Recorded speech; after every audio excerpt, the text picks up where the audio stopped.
उत्तरकांड, तीसरा सर्ग। विश्रवा से वैश्रवन, कुबेर की उत्पत्ति, उनकी तपस्या, वर प्राप्ति तथा लंका में निवास। पुलस्त के पुत्र मुनिवर विश्रवा थोड़े ही समय में पिता की भांति तपस्या में संलग्न हो गए। वे सत्यवादी, शीलवान, जितेंद्रिय, स्वाध्याय परायण, बाहर भीतर से पवित्र, संपूर्ण भोगों में अनासक्त तथा सदा ही धर्म में तत्पर रहने वाले थे।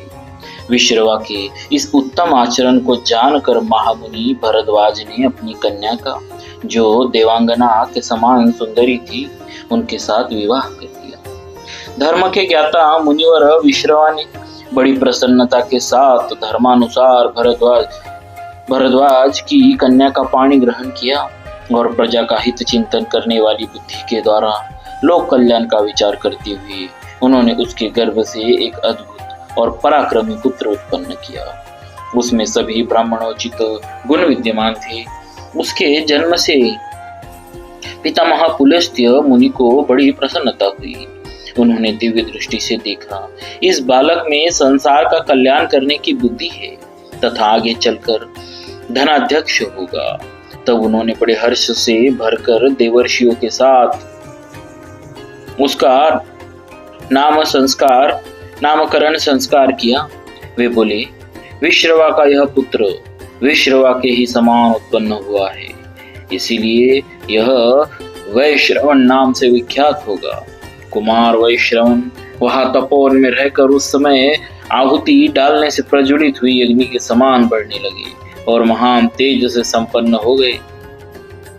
आश्रम में रहने के कारण उन महात्मा वैश्रवन के मन में भी यह विचार उत्पन्न हुआ कि मैं उत्तम धर्म का आचरण करूं, क्योंकि धर्म ही परम गति है।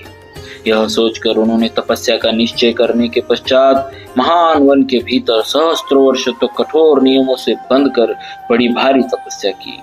वे एक एक सहस्त्र वर्ष पूर्ण होने पर तपस्या की नई नई विधि ग्रहण करते थे। पहले तो उन्होंने केवल जल का आहार किया, तत्पश्चात वे हवा पीकर रहने लगे। फिर आगे चलकर उन्होंने उसका भी त्याग कर दिया और वे एकदम निराहार रहने लगे। इस तरह उन्होंने कई सहस्त्र वर्षों को एक वर्ष के समान बिता दिया। तब उनकी तपस्या से प्रसन्न होकर महातेजस्वी ब्रह्मा जी, इंद्र आदि देवताओं के साथ उनके आश्रम पर पधारे और इस प्रकार बोले, उत्तम व्रत का पालन करने वाले वत्स, मैं तुम्हारे इस कर्म से तपस्या से बहुत संतुष्ट हूँ। महामते, तुम्हारा भला हो, तुम कोई वर मांगो, क्योंकि वर पाने के योग्य हो। यह सुनकर वैश्रवन ने अपने निकट खड़े हुए पितामह से कहा, भगवान, मेरा विचार लोक की रक्षा करने का है, अतः मैं लोकपाल होना चाहता हूँ। वैश्रवन की इस बात से ब्रह्मा जी के चित्त को और भी संतोष हुआ। उन्होंने संपूर्ण देवताओं के साथ प्रसन्नता पूर्वक कहा, बहुत अच्छा। इसके बाद वे फिर बोले, बेटा, मैं चौथे लोकपाल की सृष्टि करने के लिए उद्यत था। यम, इंद्र और वरुण को जो पद प्राप्त है, वैसा ही लोकपाल पद तुम्हें भी प्राप्त होगा, जो तुमको अभिष्ट है।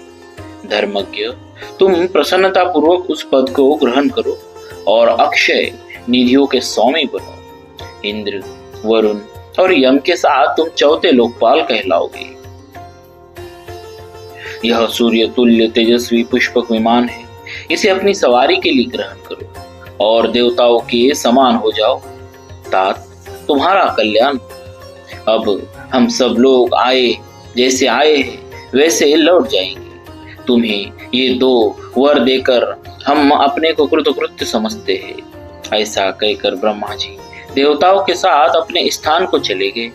ब्रह्मा आदि देवताओं के आकाश में चले जाने पर अपने मन को संयम में रखने वाले धनाध्यक्ष ने पिता से हाथ जोड़कर कहा, भगवान, मैंने पितामह ब्रह्मा जी से मनोवांछित फल प्राप्त किया है, परंतु उन प्रजापति देव ने मेरे लिए कोई निवास स्थान नहीं बताया। अतः भगवान, अब आप ही मेरे रहने योग्य किसी ऐसे स्थान की खोज कीजिए जो सभी दृष्टियों से अच्छा हो। प्रभु, वह स्थान ऐसा होना चाहिए जहाँ रहने से किसी भी प्राणी को कष्ट न हो अपने पुत्र के ऐसा कहने पर मुनिवर विश्रवा बोले, धर्मज्ञ साधु शिरोमणि सुनो, दक्षिण समुद्र के तट पर एक त्रिकुट नामक पर्वत है। उसके शिखर पर एक विशाल पुरी है जो देवराज इंद्र की अमरावती पुरी के समान शोभा पाती है। उसका नाम लंका है। इंद्र की अमरावती के समान उस रमणीय पुरी का निर्माण विश्वकर्मा ने राक्षसों के रहने के लिए किया है। बेटा, तुम्हारा कल्याण, तुम निस्संदेह उस लंकापुरी में ही जाकर रहो। उसकी चार दीवारी सोने की बनी हुई है।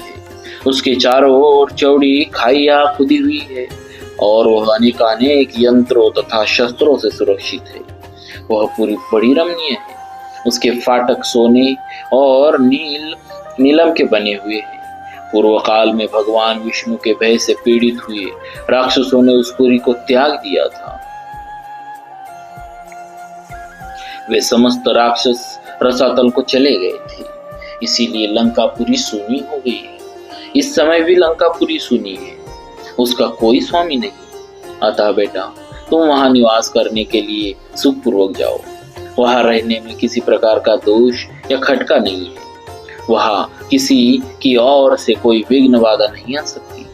अपने पिता की इस धर्मयुक्त वचन को सुनकर धर्मात्मा वैश्रव ने त्रिकुट पर्वत के शिखर पर बनी हुई लंकापुरी में निवास किया।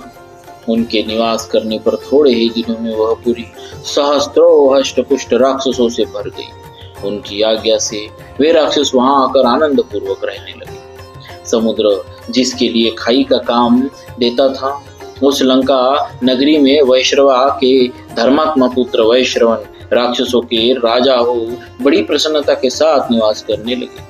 धर्मात्मा धनेश्वर समय समय पर पुष्पक विमान के द्वारा आकर अपने माता पिता से मिल जाया करते थे। उनका हृदय बड़ा ही विनीत था।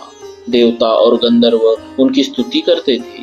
उनका भव्य भवन अप्सराओं के नृत्य से सुशोभित होता था। वे धनपति कुबेर अपनी किरणों से प्रकाशित होने वाले सूर्य की भांति सब और प्रकाश बिखेरते हुए अपने पिता के समीप गए। इस प्रकार श्री वाल्मीकि निर्मित आर्ष रामायण आदि काव्य के उत्तरकांड में तीसरा सर्ग पूरा हुआ। बोलिए श्री सीताराम जी महाराज की जय। भक्तवत्सल भगवान की जय।